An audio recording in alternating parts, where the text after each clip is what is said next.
जय माता की। आप सभी प्रभु प्रेमियों के चरणों में कोटि कोटि नमन। और आज मैं आप सबके सामने माँ सर्वेश्वरी के बारे में बात कर रही हूँ।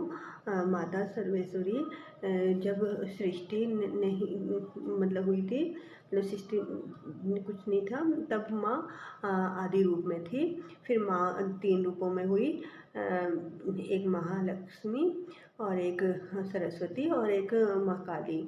तो मतलब सब ऐसे मतलब ज़्यादातर जो ऐसे सामान्य ज़्यादा नहीं होते, जैसे जन्म से ज़्यादा मतलब नहीं रहती किसी को भी जानकारी, तो ऐसे सोचते रहते हैं कि कौन होगी, जैसे कोई भी है, ज़्यादा नहीं, सबका अपना अपना जीवन चक्र चलता रहता है, तो नहीं रहती जानकारियाँ। तो ऐसे सोचते हैं कि कौन होंगे, ऐसे थोड़ा बहुत ज़्यादा अध्यात्म में डूबने का टाइम भी किसके पास है, इतने काम होते हैं सबके, भी अपनी रोजी रोटी चलानी है, घर के भी इतने काम होते हैं, कोई व्यवसाय भी करना ही है, तो इतना समय किसी के पास नहीं होता है। तो रहता है, पर मन में रहते हैं, कभी कभी आते हैं विचार, जब कोई आध्यात्मिक प्रोग्राम में जाओ किसी में, तो सुनते हैं वहाँ पे नाम, तो ज़्यादा दिल में उत्सुकता जगती है कि कौन होगी ज़्यादा।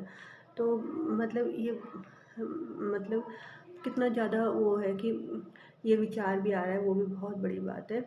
तो इनके बारे में यही बोला गया है कि ये 3 रूपों में आई हैं, और फिर इन्होंने कि सब मतलब सारी व्यवस्था ठीक से चले, तो इन्होंने जो अपने रूपों को उसमें काम किया। तो अगर हम मन में मतलब तंत्र में भी बोलते हैं, मतलब जो अघोर तंत्र है उसमें भी कि माता की सर्वेश्वरी रूप की जो आराधना की जाती है वो उसमें बहुत महत्व माना जाता है। तो पता ही नहीं रहता किसी को कि क्यों माना जाता है, क्या ज़रूरत है, मतलब लोग ऐसे कुछ लोगों को जानकारी नहीं होती।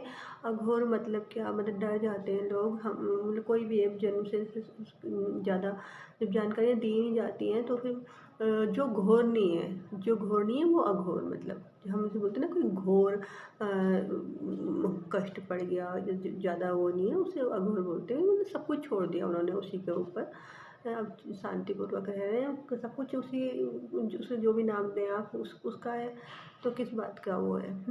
तो माँ 3 रूपों में आई, माँ का एक लक्ष्मी रूप, महालक्ष्मी रूप। तो जब हम मन में अपने सुंदर विचार रखते हैं, किसी मतलब कोई भी ऐसा विचार नहीं जिससे किसी को भी कष्ट हो जाए, होते तो है ही, अब हम सांस ले रहे हो तो उसमें भी जीवाणु कीटाणु जो भी है सब चीज़ें होती हैं, तो कष्ट तो होंगे जब हमारा सांसें चल रहे हैं, पर फिर भी इन कोशिशों में रहते हैं कि हमारे विचार